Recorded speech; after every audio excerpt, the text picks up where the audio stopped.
She found it on a Thursday, not because she was looking for it, but because a document came through. The wrong email address. A misfiled attachment. Sent to her by accident. By someone on the other side, who did not know which address was hers. She almost deleted it. She did not recognize the sender. The subject line meant nothing to her. She opened it anyway, and it was a summary, a strategy document, and it contained information that could only have come from one place: her sessions with her lawyer, specific things she had said, specific fears she had named, specific evidence she had described, and asked her lawyer never to disclose. All of it in a document prepared for the person she was fighting. The character at the center of this story, call her Nadia, had been in a legal dispute for 14 months. Not a minor one. A dispute over property, over finances, over a relationship that had ended badly enough to require professional intervention. She had hired her lawyer, call him Mr. Aldrin, 8 months into the dispute, on a recommendation from someone she trusted, and she had told him everything, not carelessly, because that is what you do. With a lawyer, you tell them everything, because they cannot help you with what they do not know. You give them the full picture, because that is the only way the room works. She had given him the full picture, and he had used it. Stay with this, because how he used it and why is the part that changes how you understand every professional relationship you will ever have. The dispute had started simply, not all at once. The way these things start, with something small that reveals something larger. A property jointly purchased with someone Nadia had been with for 6 years. When the relationship ended, and it ended badly, in the specific way that relationships end, when one person has been managing information for years, the property became the dispute. Not because either of them needed the money urgently, but because the property was the last thing that required them to stay connected. And the person on the other side, call him Elliot, had decided that connection was still useful to him. He had a lawyer immediately. Nadia did not. For the first 8 months, she navigated it herself. Forms, correspondences, deadlines, the administrative machinery of a dispute she had not started. She was not a lawyer, but she was organized, and she was thorough, and she documented everything. By month 8, she had a file that was careful and complete. And then she made a mistake, not a dramatic one, a common one. She asked for a recommendation from someone in her life who knew Elliot, not a close mutual, someone peripheral, someone she had always trusted without examining. That person recommended Mr. Aldrin. She called the office, she made an appointment, she brought her file, and she sat across from him and told him everything she had spent 8 months building. She did not know that Elliot had used the same recommendation 6 weeks earlier for a different purpose, and that was a connection she had not considered, and it would change things in a way she could not yet see.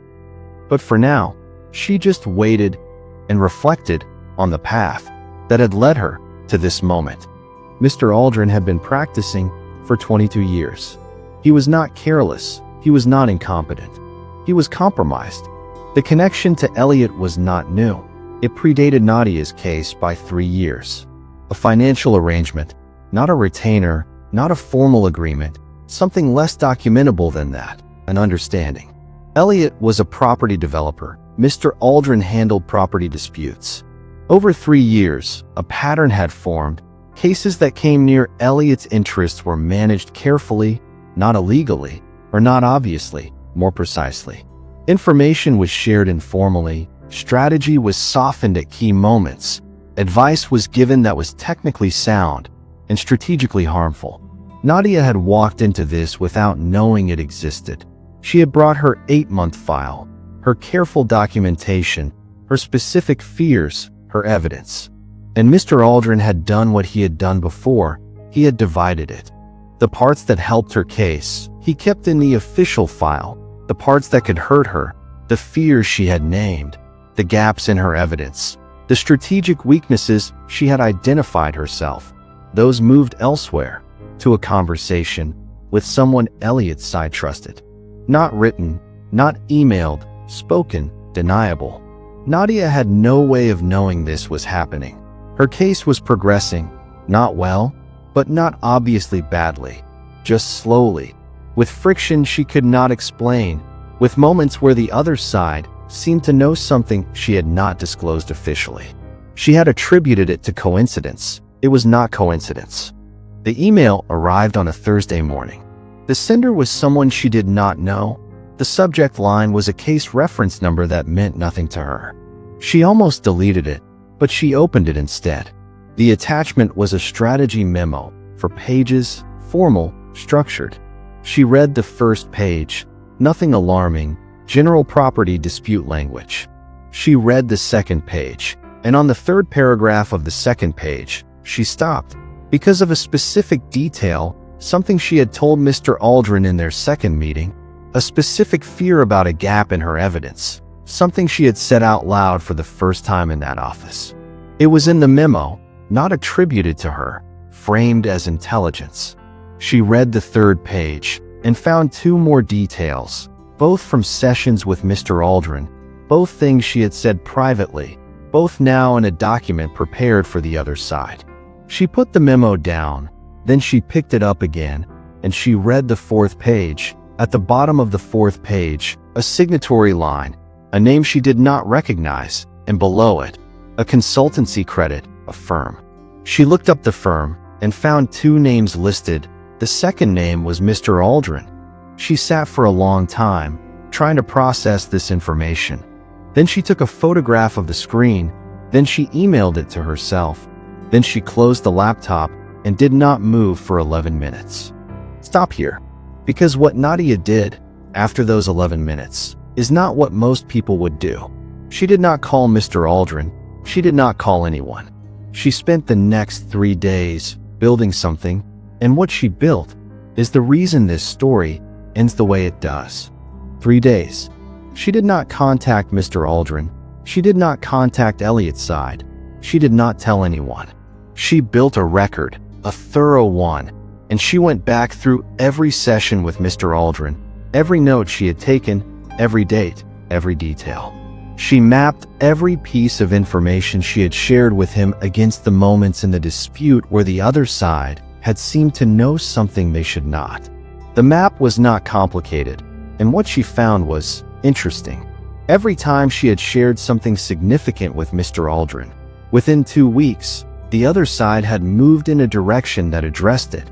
Not a coincidence.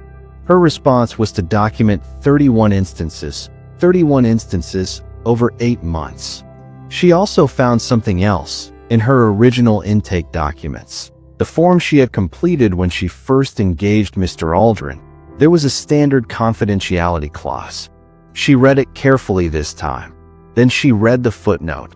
The footnote referenced a consultancy arrangement the firm maintained for complex property cases. The consultancy was not named, but the arrangement gave the firm the right to share non-identifying strategic information with third-party advisors.